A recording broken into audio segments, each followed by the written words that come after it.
Bonjour à toutes et à tous et bienvenue sur ce nouvel épisode de Caporal, le podcast des sapeurs-pompiers de France. Aujourd'hui, nous recevons Grégory Allione, président de la Fédération nationale des sapeurs-pompiers de France, qui nous parlera du 112.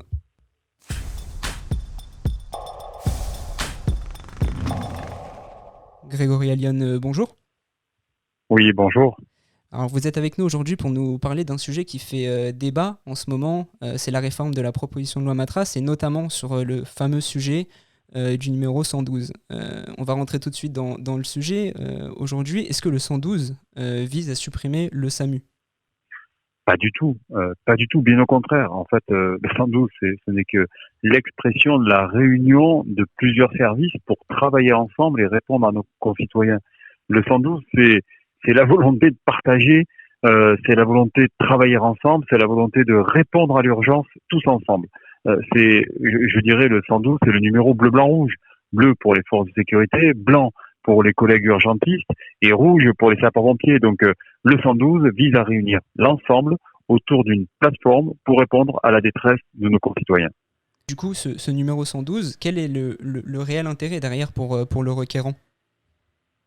Écoutez, aujourd'hui, la difficulté, c'est que le 112 existe, mais n'est pas mis en place tel que je viens de le formuler. C'est-à-dire que l'ensemble des services sont dans des lieux différents, à répondre à des numéros différents. Je veux rappeler le florilège, plus de 13 numéros actuellement pour contacter les services d'urgence, avec des particularités, que l'on soit en mer, sur terre, en montagne même parfois.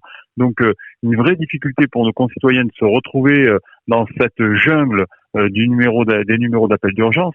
Donc la solution que l'on propose et que le député Matras, c'est que 500 députés ont signé. Je rappelle, 500 députés sur 577 que compte l'Assemblée nationale. Donc le territoire tout entier souhaite cette évolution, cette entrée dans le 21e siècle pour que finalement on gagne du temps.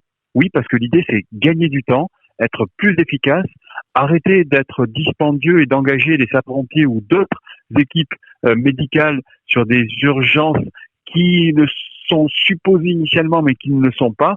C'est arrêter de faire en sorte de mobiliser des équipes pour les détourner d'une mission première qu'est l'urgence.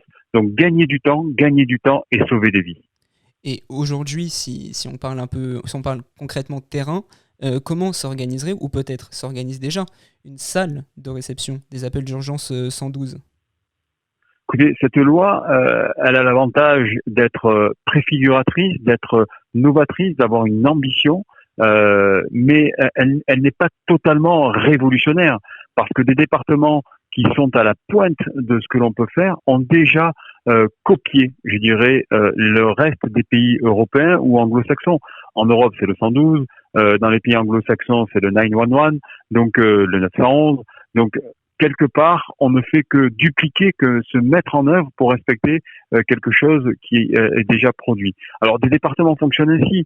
Le département de l'Ain, le département du Tarn-et-Garonne, du 34, de l'Hérault, de l'Essonne, et je citerai surtout le département de la Haute-Savoie, où vous avez un plateau qui reçoit l'ensemble des appels 112 notamment, mais 15, 18, et qui permettent de répondre à l'urgence. Donc ça veut dire que sur un plateau, sur une même salle, dans une même salle, vous avez des blancs, des rouges qui répondent aux urgences et qui permettent d'envoyer dans les moindres délais, lorsque c'est urgent, une équipe de secours, alors une ambulance, accompagnée de médecins s'il le faut, mais aussi de dérouter vers un autre service qui est le service d'accès aux soins, avec un numéro qui est toujours en expérimentation dans 3 régions, qui est le 177, pour faire en sorte que finalement, ce qui semblait urgent et qui n'est pas aux yeux de ce que l'on observe à l'appel, permettent d'avoir une offre de soins, un contact médical ou ne serait-ce qu'un conseil